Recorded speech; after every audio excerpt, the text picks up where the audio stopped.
guys, and welcome back to my channel. I wanted to do a video that I haven't done in a while, and that is present to you my most recent Japanese reads and give you what I feel is the difficulty level for them so that I can guide you into your Japanese reading journey. The three books I wanted to introduce to you today are Ankoku Joshi by秋吉理香子, then スマホを落としただけなのに by whatever this person's name, who I cannot read, so let me confirm that. What is their name? Oh, it's Shiga Akira. So that is スマホを落としただけなのに. And then a book by Otsuichi called 死にぞこないの青. So these are the three books that I want to introduce you. They all actually happen to be sort of in the thriller category, so maybe this is really good for those of you guys who enjoy thriller books. So I'm going to introduce you to these in terms of lowest difficulty to highest difficulty. So let's start off with 死にぞこないの青. And I should mention that I'm not exactly here to tell you you should read them or you shouldn't read them. I'm just here to tell you what I think the difficulty level is and if you can read them. So if you're interested in them, whether or not I like the book or not, at least you'll know what the difficulty level is. So, 死にぞこない青 is basically about a young boy who is getting bullied by his teacher and basically how he is, his journey as he goes through that and as the bullying gets worse and as the repercussions get worse according to his bullying. And then basically what he's going to do to get himself out of the situation. Otsuichi is a very, very well-known, quite beloved horror writer. Although this book doesn't really fall under horror, it follows more under the lines of thriller. Otsuichi, I think, is very, very, very good author to read if you're a beginner Japanese reader, because he has short stories, so you can start off with his short stories. You can start off with his two collections, Zoo 1 or Zoo 2, or you can start off with his short story collections, Goth 1 or Goth 2. And then once you graduate from his short story collections, you can start reading his novels. And he is just really good because he is sort of basically a really known horror writer, and he knows how to create this tension that makes you want to turn the page, which is very, very important when you are a beginner reader, because if you are struggling on each page and the plot isn't pulling you through and you don't want to turn the page, you're not going to want to read you're not going to read the book. It's not going to motivate you. So having a page turning thriller book is going to be perfect. And Otsuichi is as basic gets when it comes to grammar and when it comes to vocabulary. His grammar is very simple. His sentences are very simple. You can see sort of an example page. He's very good about mixing dialogue with description, but he doesn't get too lost with description. His descriptions are limited to creating a mood, to creating a scene without getting bogged into all these crazy words that you don't need to know at this point of your literary journey. So he's just really good with that. So he creates a scene, he creates a mood, and then he pulls you through the story with the tension that he creates in his books. If you are N3 level, you can read this. This is perfect for you. The vocabulary is pretty much every day, other than a few things that obviously it's a horror, it's a thriller. There's gonna be words about I don't know, killing, or the kid is getting bullied, so he's going to react to that with certain thoughts, so kind of violent thoughts. So you're going to have a few words like that, but the majority of this book takes place in a classroom, so you're going to have all the words related to a classroom, which is something you will have learned. And again, his grammar is very, very basic. It's I did this, he did this, this was done to me, this is how I feel, this is what I thought. The scenes are basically they're in a classroom with this many students, and this is what's going on, and then very next day, and then once that ended. So the grammar is very, very straightforward. His sentences are quite short. So for example, 次の日、学校に来た僕は何かが微妙におかしいことに気づいた。いつもと違う教室に含まれる居心地の悪い空気。Like, just 2 sentences. Sorry, I'm not used to reading out loud. My tongue is a little jumbled right now, but just 2 sentences. Very simple, very straightforward, very easy to read. So this is going to be perfect for you. So yeah, N3 level, this is a great beginner novel. And it comes off with a pretty decent payoff at the end, which I think is worth reading until the very end. So yeah, definitely read this. Now, I should also mention that I personally like reading Old Suichi. I like to read him about like once a year because the thing is that he's so simple. He is a really good author to act as a progress marker for you. So every time you read him or you come back to him, you should notice that your progress has gotten faster. Your reading speed has gotten faster. Your comprehension has gotten better. Your kanji reading skills have progressed as well. And I think he's a really good marker for that because he's so consistent with his writing and he's consistent with his grammar and he's consistent with his vocab use. He uses the same vocab in all of his books. He's not a thesaurus. He's not the type of author who consults a thesaurus and uses every single synonym possible for every single potential word. No, he's consistent. So every time you come back to him, you should notice yourself getting faster. So he's an excellent progress marker. So keep that in mind. Okay, now when you've graduated this kind of level of reading, but you still want to stick to the same sort of genre, thriller, suspense kind of mystery, this is a really good step up.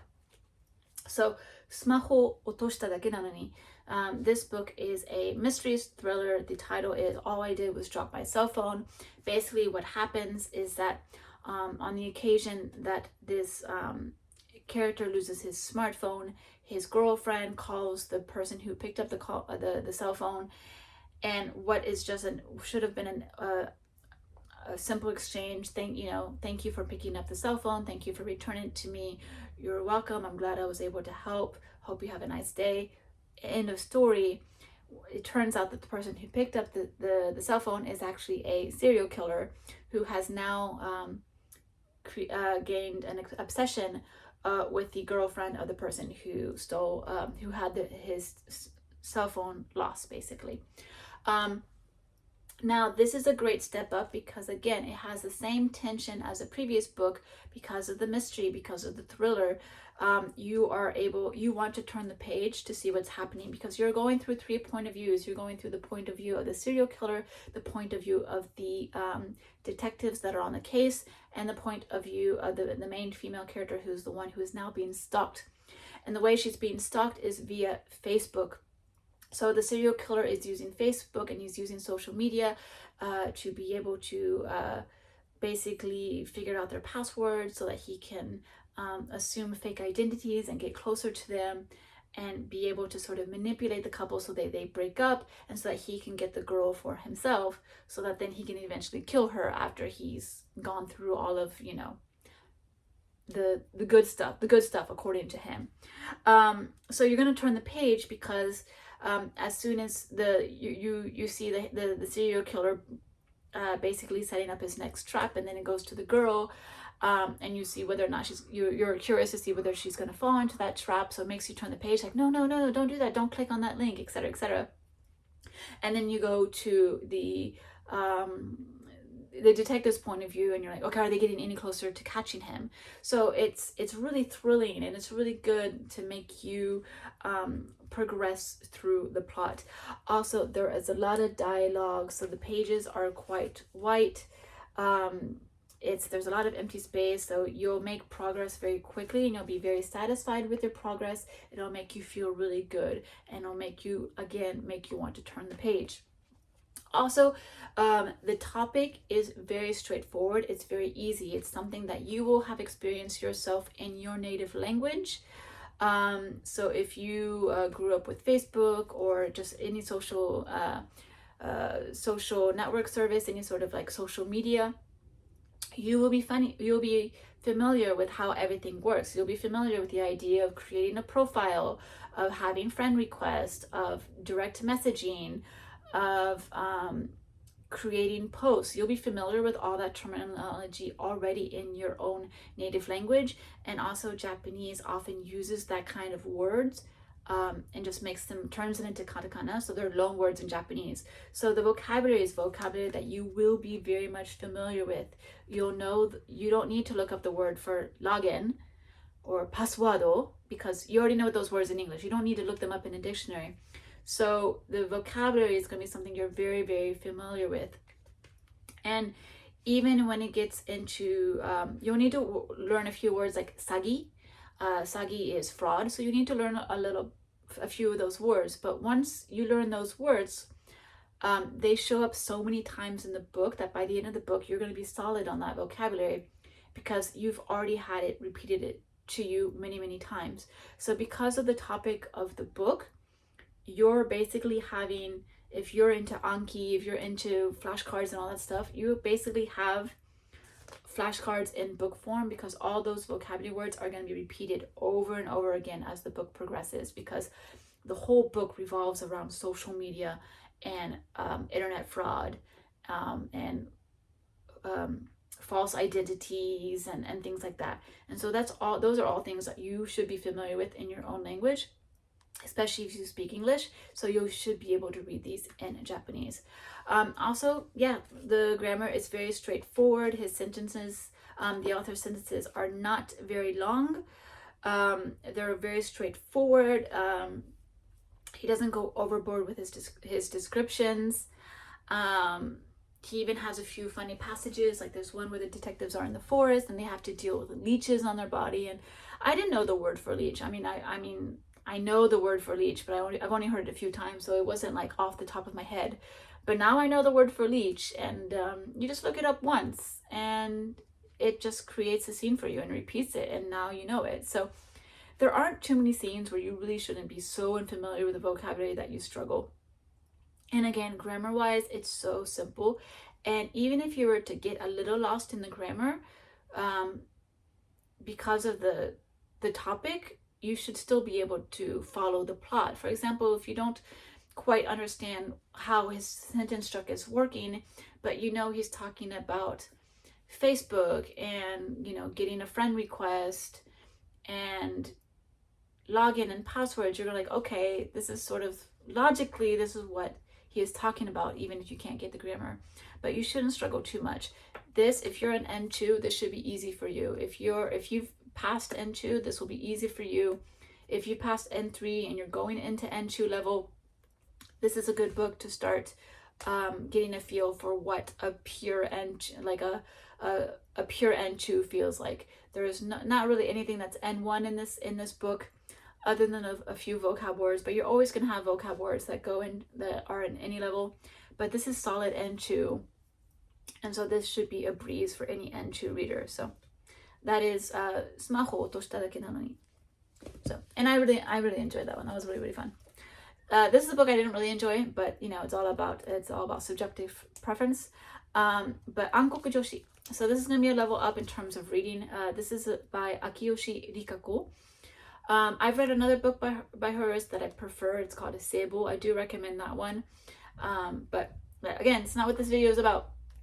So Ankoku Joshi is about these girls. They are in a sort of dark academia themed literature club at their school. It's very privileged. It's very restricted.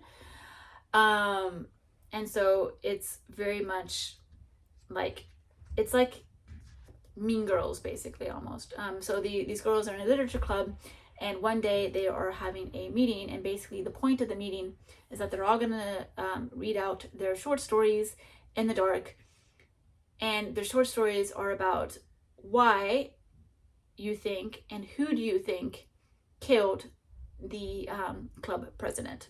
So it's a very dark story, and it's very mystery. It's very suspense thriller, because every girl reads her story, and every single story there's a new culprit, a new potential person that comes up, and so you're wondering, what is the truth, who did it, and who basically, how did, like, what is the truth behind the club president's death. So it's very dark, but that makes it page turning in its own sense. I don't think it's as page turning as the other. It's just mostly because I wasn't as interested in the plot, so for me it wasn't as page turning. It was page turning enough to want to like read more, but not so much where I was like obsessed with it like I was with the other two books. The other two books, like I like read them so quickly because I was really interested in reading the end. Here I kind of just pushed myself through just to see what the end is, because I had liked the other book so much that I was thinking, well, maybe she's gonna, you know, maybe I'll end up loving it like I did the other book. I didn't, but that was more my motivation on this book. But this one, the grammar is definitely higher up level. It's much more detailed. It's a lot more worked. It's the sentences are longer, the paragraphs are longer. There are a lot more clauses in all the sentences. It's a lot more like, here's all the information I gave you, and now I'm going to give it to you again, and I'm going to sort of like mix it all up in this new form, like this like new pattern that you haven't seen yet. So she's a lot less basic with her writing, this author. She definitely has a lot more style in her writing, and because of that, that's going to make the grammar definitely more difficult. There's going to be a greater use of different adverbs, a greater use of different grammar patterns that you're not used to seeing. It's not just past tense, present tense, future tense. There's going to be a lot more high level grammar in this. Also, the vocabulary is definitely higher up. You are going into quite a bit of N1 vocabulary, N1 grammar points. If all the vocab you've learned, it's going to go for the higher level synonym of those words in this book. So you're definitely going up in difficulty. So I would say you're about to graduate N2 and you're ready to move up to the next stage. This is a good book for you. Or if you're N1 but you haven't graduated N1 yet, this is also a good book for you to sort of increase your reading speed, and to get a better feel for maybe these new words that you're getting introduced yet but you're not familiar with yet. And so you're going to see, okay, you're going to see how they're actually used in context. So this book definitely, it still has a good balance of description versus dialogue, but there is definitely a lot more description because it is girls telling stories. So they're describing what's happening, and they're not, you know, just rewriting dialogue. So there's definitely a lot more description. It's a lot more literary based. It's almost like 5 different short stories in a single book. So you're not gonna have as many of the breaks that you typically get when you have dialogue like you would in the other 2 books. So I would say this is definitely higher level up. So there you go. Those are the 3 books that I wanted to introduce you today. I hope this helps in your reading journey, and I hope this helps you find new books that you love in new genres, or old genres, or genres you already love. But anyway, definitely hope that was helpful, and so I will see you in my next video. Bye!